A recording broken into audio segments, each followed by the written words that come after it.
Hello and welcome everyone, and thank you all for joining this session at the Distributed SQL Summit. I'm very excited to be here. My name is Prasad Bupardikar. I lead the Partner Solutions Engineering Group inside the Modern Applications and Platform Business Unit at VMware. I'm joined here by my dear colleague, Michael James, who's actually going to be leading this presentation today. So inside the Modern Apps and Platform Business Unit, we have a very simple mission. We want to help enterprises modernize their applications and accelerate their software supply chain cycle across hybrid and multi-cloud environments. And we are doing so with the help of this suite of products and services called Tanzu, which we launched just over a year ago. So Tanzu is a suite of products built from a number of open source tools and technologies. And right at the center of all these technologies is Kubernetes.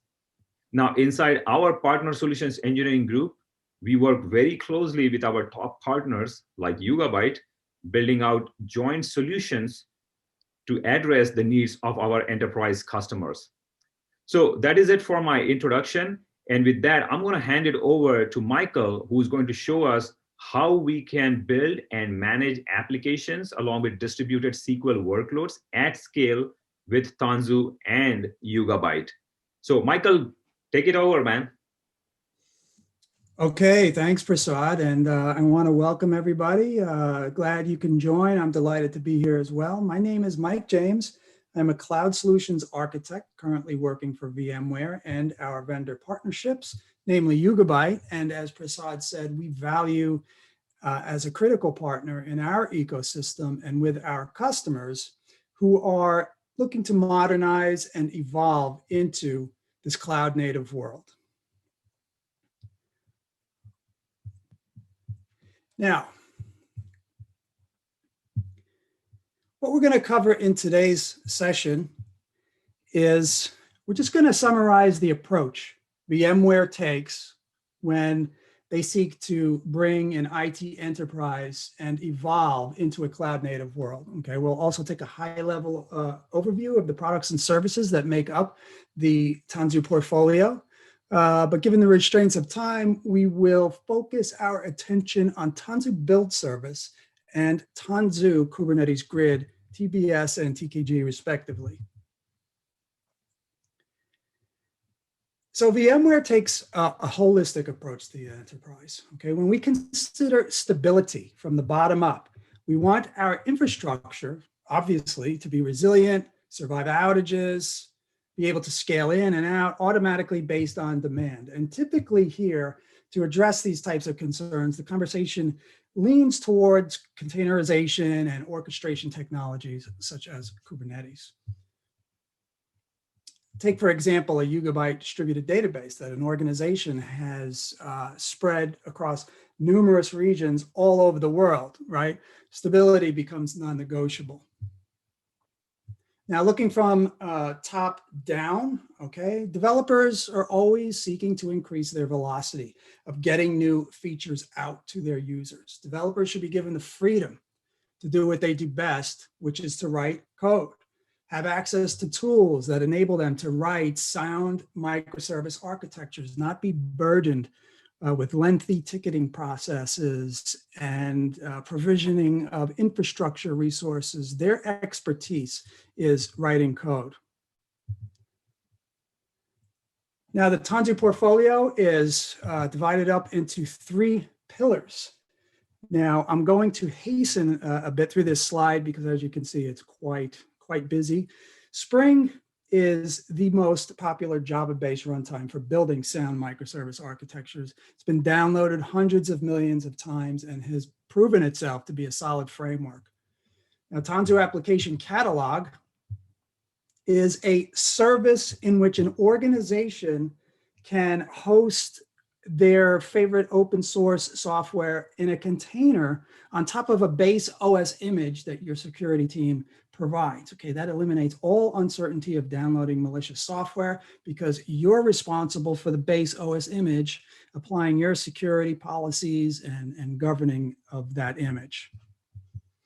Now I'm going to skip down to the manage. Okay, Tanzu Observability gives visibility to operators of real-time metrics, health monitoring across your environment, both infrastructure and applications. Tanzu Service Mesh, okay, is a service that can make deploying and managing microservices easier. I think we could all agree that designing, building, deploying microservices is a complex task, to say the least. And then finally, Tanzu Mission Control, single control plane, management dashboard. Operators can get immediate insight into their cluster workloads across all public and private clouds. And with the click of a button, a security or networking policy can be applied across the board to all of those clusters managed by TMC. And as I mentioned, yeah, for our purposes, we're going to only focus on TBS and TKG. So let's talk about Tanzu Build Service. Essentially, TBS automates the creation of your container images out of your raw source code, okay? One of the major problems TBS solves is the management of your Docker files is no longer necessary. You know, so many organizations are running thousands of apps, and if you're managing Docker files per app, that becomes a huge burden. Now, starting with the build service in the middle, okay, it can run on any Kubernetes cluster.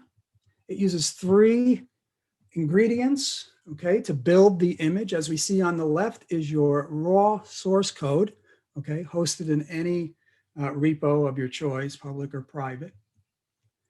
Secondly, are Buildpacks. Okay, Buildpacks are a Cloud Native Compute Foundation, CNCF, that are basically a set of scripts that can look into your repository and detect the type of technology stack your application is built upon. So for example, if there's a POM XML file, you know it's a Spring app, okay? If it sees a CS_proj file in that repository, it is a .NET Core app. And with that knowledge, it can then import the necessary dependencies, the runtime, the Java runtime or the .NET Core runtime, or maybe a web server. And then thirdly, we have the base operating system that will layer at the bottom of our container image. And in this case, we chose Linux.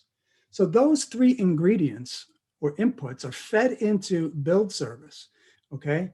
And it's going to compile your code. It's going to build the binaries, and it's going to also scan and run some vulnerability checks, and then it's going to output an OCI-compliant container image to the registry of your choice, be it Docker Hub or Harbor or Artifactory, right? And then from there, your CI/CD tool pipelines take over. So pull the image from the registry and deploy to the target environments. Now, one other significant problem that I want to address here before leaving this slide is that TBS solves, like, for example, when one of the layers in your container needs to be updated. This might be due because of a vulnerability detected in the base OS layer. Now, in an organization maintaining Docker files per app, as we said, it would be necessary to rebuild those thousands of apps. But build service can simply swap out that layer and leave the other layers untouched and simply just rebuild that layer, which is very powerful. Okay, so for practical purposes, what we've done for the demonstration, we've pre-installed all of this, okay? We're hosting build service on a TKG cluster. Now, one of the things build service has to do is export the build packs and the operating system stacks into your own and import them into your own private registry. And then finally, we're going to deploy our Spring app. The Yugabyte database has already been deployed. So let's talk about TKG. All right. Tanzu Kubernetes Grid is a ubiquitous runtime built on open source. When we say ubiquitous, that simply means that we're able to run TKG. You can run it on your on-premise vSphere environments, as you see below. You can run it on any of the public clouds or even the edge. And with Tanzu Kubernetes Grid, you're going to get upstream Kubernetes bits, signed and securely packaged, conformant to the latest releases. The lifecycle component or management contains components that have the responsibility of being able to provision resources on your underlying infrastructure layer. So for example, if I'm hosting on AWS, okay, the lifecycle management components will spin up your VPCs, your virtual private clouds, and your EC2 instances, and so on and so forth.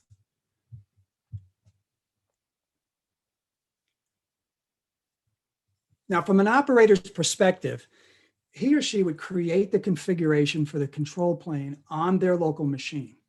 This configuration is then sent onto the destination environment via the TKG CLI. Okay, and there it will spin up what we call a management cluster. Now, it's this management cluster, which is not depicted on this slide, it will be on the next, is responsible for spinning up your application or your distributed database workload clusters, as you can see on the bottom, those three nodes. Now, it might be helpful for you to think of this management cluster as an API that we would use on any public cloud Kubernetes offerings, right? The difference, however, is the consistency is the same across the board with the TKG management cluster. Okay, think about that for a second. So EKS, AKS, GKE will all involve their variants of how you would use their CLIs and how you would create clusters, delete clusters, a completely different set of commands for each environment. TKG also brings, on that same note, a high level of portability. For example, if you choose to move your clusters off of one cloud provider to the next because of maybe costs, savings, you'll still retain that consistent interface. The TKG CLI will be your CLI across environments. Take an advanced scenario, right? Maybe you have sharded your Yugabyte databases and you need, for whatever reason, to shard those across 3 public providers and private on premises. You would still maintain that consistent control plane to manage those clusters. Now, from a layered approach here, you can see that we have the IaaS on the bottom. We then build up through the control plane our management cluster. And the lifecycle management component, by the way, is called Cluster API. Okay, so if you want to do further research on that, open source, and that is the logic by which you spin up your infrastructure resources on the cloud. Next, we have Kubernetes services. Okay, so these are not all of these might be used, but most are probably pretty important for your application workloads monitoring. We talked about Wavefront. We talked about Tanzu observability. We talked about by the way, Wavefront is an acquisition by VMware last year. We talked about ingress control. We talked about container registry and authentication, role-based access control. Now, the control plane exposes that declarative API through which, okay, the platform operator will communicate with through the TKG CLI. And through that same CLI, spin up your Kubernetes clusters, which is not depicted on this screen. This is only showing from the control plane management cluster perspective, on which it's important to take note that applications do not run on this control plane. It's these workload clusters. All right, so I think we're ready to look at this in action. First, what we'll do is we'll just get a visual as to what has been deployed with a diagram, and then we'll demonstrate TBS, TKG, and we haven't spoken about Harbor, so we'll take a peek at that as well. So in this reference architecture here, you can see that we have our build service with concrete names, okay? Tanzu Yugabyte build service, pre-installed for us, and the Harbor registry. We've got Buildpacks, stacks. Remember, those are imported from VMware's private registry. And you can see I've got this box. This is my technology soup box, okay? Just to illustrate that this registry is not only for the purpose of hosting Buildpacks and stacks, it's whatever your applications need to, wherever they need to live.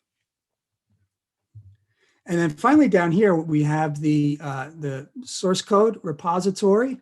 And what we're going to see here, I clicked that by accident here, but we're going to see, let's hold off on that. And so over here, we have our TKG cluster Tanzu Yugabyte -db, okay, with our microservices and our universe. Okay, so I clicked on this a little prematurely, but KP is short for KPAC, which is the brains for creating our container images without the need for Docker files. So it's going to pull the source code from your repository, then it's going to fetch the build pack and the OS stack, okay?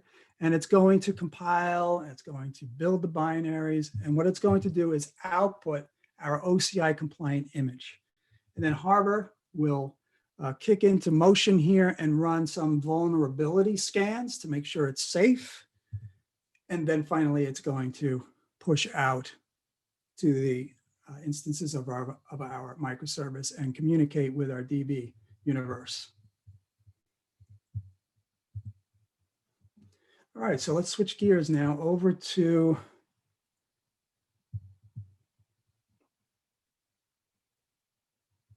our demo environment. Now, you'll see here that I have a few commands already prepped for us. TKG is the CLI, remember? And I'm just calling get clusters, and you can see our two clusters that were depicted on the diagram. The KP image list, as you can see, there are no images as of yet, but that's about to change very quickly. And now the third command here is where we're going to begin the process. KP image create, the name of our image, the tag, just like any Docker tag, with the reference to the target registry. And then this Git parameter is specifying the location of our raw source code. And then the subpath is where it resides within that repository. Now this command returns returns immediately, okay, in which, in order to keep tabs on it, we have another command here, which, to spare you me typing, I'm just copying. So what we're seeing here is that it's in the status of building right now, and it takes a couple of moments. Sometimes it's hard to predict how long it's going to take. But this would be a great opportunity for us to take a look at Harbor. Now, Harbor is an open source container registry, okay, hosted by the Cloud Native Compute Foundation, CNCF. You can see here it's got, quite a nice graphical user interface, and it has a lot of features in here that I just want to browse through a little bit. You'll see here actually on the repositories tab, when we talked about exporting from VMware's private registry and importing our stacks, you can see that right here, and the build packs as well, okay? So you can see here that we've got build packs for Java. This build pack will be responsible for pulling the Java runtime. We've got build packs for .NET Core. We've got build packs for Node.js, PHP, and Go, and so forth and so on.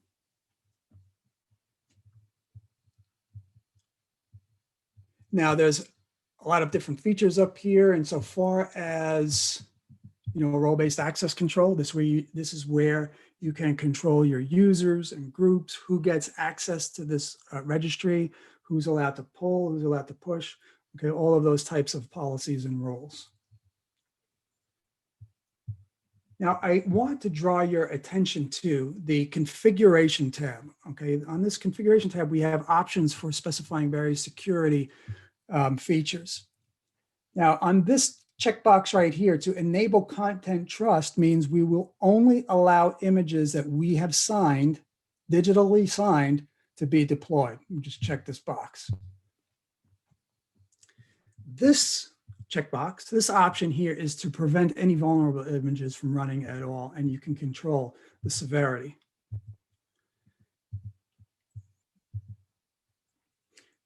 Okay, so if I pushed an image, it's going to prevent that image from being pulled based on a critical severity, right? You obviously don't want to deploy an image of that severity level to your environment. Okay, and this is what we're going to see shortly once the build is done, to automatically scan images on push. Now, you don't have to automatically scan images on the push here. You can just simply manually allow all images to be pushed and then scanned from Harbor itself. But we're going to just see the feature of scanning it as it's pushed to the, well, let's check that. Let's check the status of this. What we can do here, we can check it either here. And yeah, you can see that we've got our product catalog deployed. And if we run KP image status one more time, what it gives us back is the fact that it has pushed to our Harbor registry.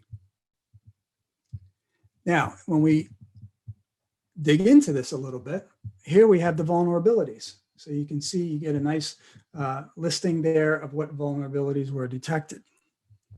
And if you want specific details about each vulnerability, you can get the CVE numbers all right here.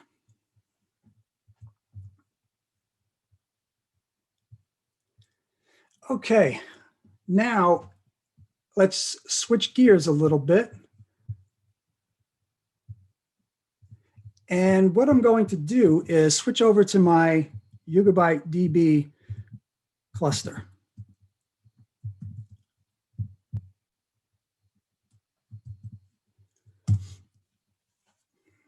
All right, great. Let's just do a sanity check here of a couple of things. We'll get our namespaces in this cluster. You'll see the YB platform, which is, of course, the portal for managing and creating new universes. And above that, we see that we have our product catalog database instance. So before I create it, let me just show you two things in this deployment file. As you can see here, right in the middle, this is where we're pulling our image from, which is Harbor. And then the other item of note here is, this very common syntax when we're referring to other services in our cluster, we just specify the namespace. And here is our product catalog universe.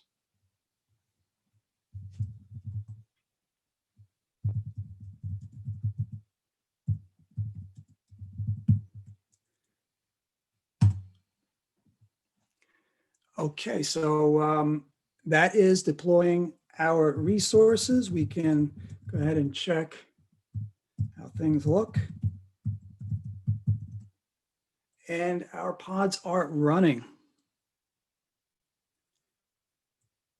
The next thing that we need, right, is going to be the DNS URL that AWS has kindly provisioned for us and our load balancer.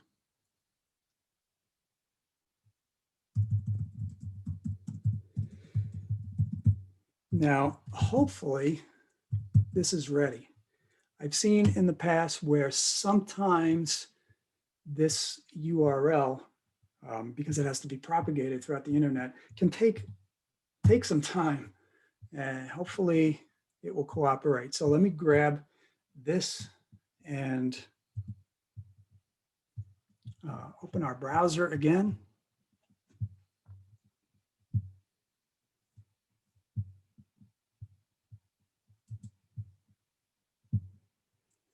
Now there's one other piece. I need the URL for my Swagger page.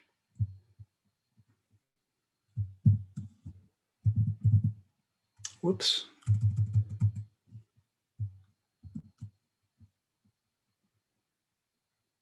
That looks good.